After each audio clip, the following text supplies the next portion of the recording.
Yas's Kitchen Brown Sugar Milk Tea with Oreo Cream Cheese. Para sa ating brown sugar milk tea with Oreo cream cheese, ito ang mga sangkap na ating kakailanganin. 1 liter of any liquid milk, Oreo biscuits, 6 tea bags, 250 ml of all-purpose cream, 225 grams of cream cheese, at 1 can of condensed milk.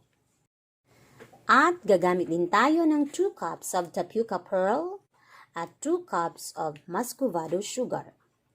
Ngayon ay ilagay na natin ang ating muscovado sugar sa ating kawali. Pag mag-init na siya, ay ilagay din natin ang ating tapioca pearl.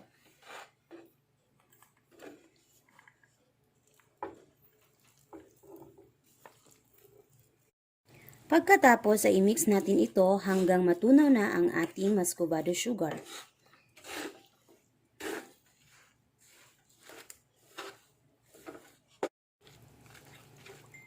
I-mix lang natin ito hanggang ma-completely na matunaw na ang ating sugar at hinaan lang natin ang ating apoy.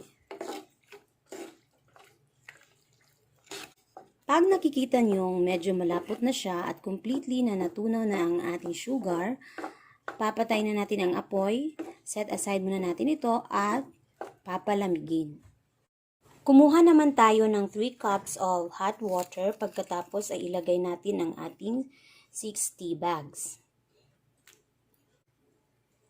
Lagay natin ito for 3 to 5 minutes. Tapos, babalikan natin. Ngayon ay i-mix na natin ang ating cream cheese at saka ang ating all-purpose cream. Pagkatapos ay ihalo na din natin ang ating condensed milk.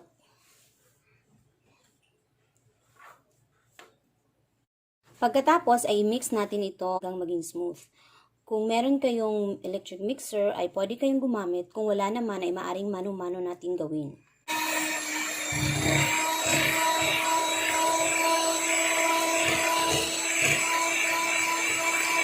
Tapos natin na blend ang ating cream cheese at saka milk at all-purpose cream. Lagyan na natin ito ng Oreo biscuits. Ang Oreo biscuits pala ay kina-crush ko ito. Tapos ready na natin itong ilagay. Naglagay ako ng at least 1/2 cup. Tapos i-mix natin sa cream. Ayan, i-mix na natin ito ng mabuti.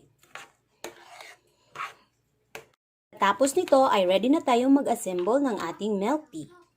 Ngayon ay handa na ang lahat ng ingredients ng ating milk tea. So handa na rin natin itong i-assemble sa ating baso. So una natin kunin ang ating pearl.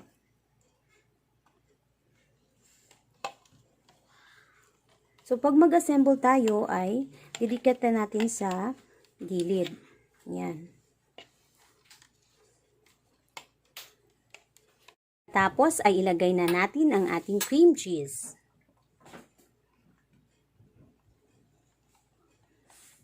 So para maganda din tingnan, ilagay din natin ito sa gilid. So pagkatapos, lagyan na natin ito ng ice.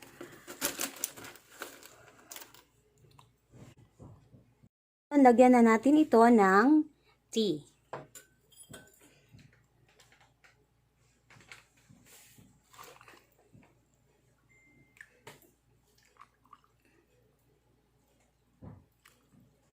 Pagkatapos ay ang ating liquid milk.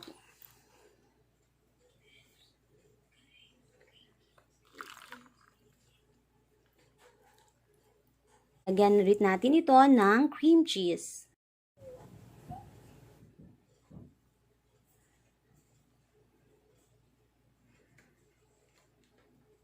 Lalagyan ko ng crushed Oreo sa itaas niya.